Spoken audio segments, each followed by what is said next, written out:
അല്ല എന്നൊരു മയാണിത്. പുറത്തേക്ക് ഇറങ്ങാൻ ഒരു വഴിയും കാണില്ല. ഉണ്ടായിരുന്ന വടയാണെങ്കിൽ എല്ലിയും കമ്പിയും പൊട്ടി മൂലക്ക് കിടക്കാണ്. നിങ്ങളിതെന്തോ കുത്തിരിപ്പാന്ന് മനുഷ്യ കുത്തിരിക്കുന്നത്? എന്തേ എഴുത്തെനിക്ക് പിടിച്ചില്ലേ? എന്നാണ് സ്റ്റൈലൊന്ന് മാറ്റിത്തരാം. ഇപ്പൊ എനിക്ക് പിടിച്ചോ?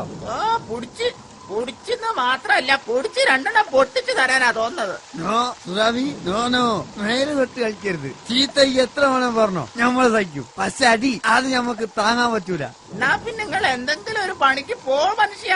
മഴയല്ല മോളെ പെയ്യണത്. ഈ മഴത്ത് ആരാണ് മുത്തേ പുറത്തിറങ്ങുക? അല്ല മനുഷ്യ, നിങ്ങൾ ഇനി മഴ കഴിഞ്ഞിട്ടേ പുറത്തിറങ്ങുന്നുള്ളൂ? അങ്ങനെ നിർബന്ധമൊന്നുമില്ല. മഴ ഒന്ന് കുറയട്ടെ. ആയിക്കോട്ടെ, എന്നിട്ട് എന്തെങ്കിലും തിന്നാൻ കണക്കാക്കി വന്നാ മതിട്ടോ. ഇവിടെ അരിയില്ല, ഉപ്പുമില്ല, മുളകുമില്ല. പറച്ചോനെ പട്ടിണിയോ? അതും ഞമ്മക്ക് താങ്ങാൻ പറ്റൂല. പണിയെടുക്കാണ്ട് പൈസ ഉണ്ടാക്കാൻ ഇപ്പൊ എന്താണ് ഒരു വഴി? മതി, ഉഗ്രൻ ഐഡിയ. സൂറാവി ഈ നോക്കിക്കോ, ഇനി ഈ വീട്ടില് ദിവസവും കോഴി ബിരിയാണിയാണ് മോളെ. കോഴി ബിരിയാണി.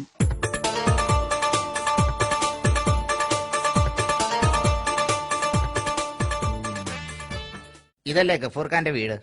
ഇതെന്നാണ് മോളെ വീട്? കയറിയിരിക്കി. എന്താ പ്രശ്നം? എന്റെ അയൽവാസി എനിക്കെന്തോ കൂടോത്രം ചെയ്തിട്ടുണ്ടോ എന്ന് സംശയം. ഉണ്ടോന്നോ? വെറും കൂടോത്രല്ല, ആനത്തലയിലാണ് ചെയ്തത്. അല്ല, ആട്ടുംതലയില് കുറച്ച് പൈസ ചെലവാകും. എന്നാലും നമ്മളത് ശരിയാക്കി തരും. 1000 ഉറുപ്പ്യ അഡ്വാൻസ് തന്നിട്ട് പോയിക്കോളി. എന്നിട്ട് തിങ്കളാഴ്ച വരുമ്പോ കറുത്ത നിറമുള്ള 3 നാടൻ കോയിനെ കൊണ്ടുവരണം.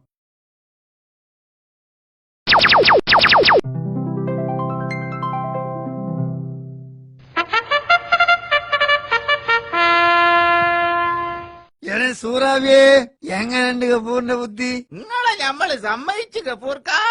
വിദ്യാഭ്യാസം എത്ര ഉണ്ടായിട്ട് എന്താ? ഇക്കാര്യത്തില് ഇപ്പോഴും നമ്മളെ നാട്ടുകാര് മണ്ടന്മാരാണ്. താനിപ്പോത്തുകളെന്ന് ഇവരൊക്കെ പ്രശ്നം തീർത്തെടുക്കാൻ ഞമ്മളാരാ? പറച്ചോനോ?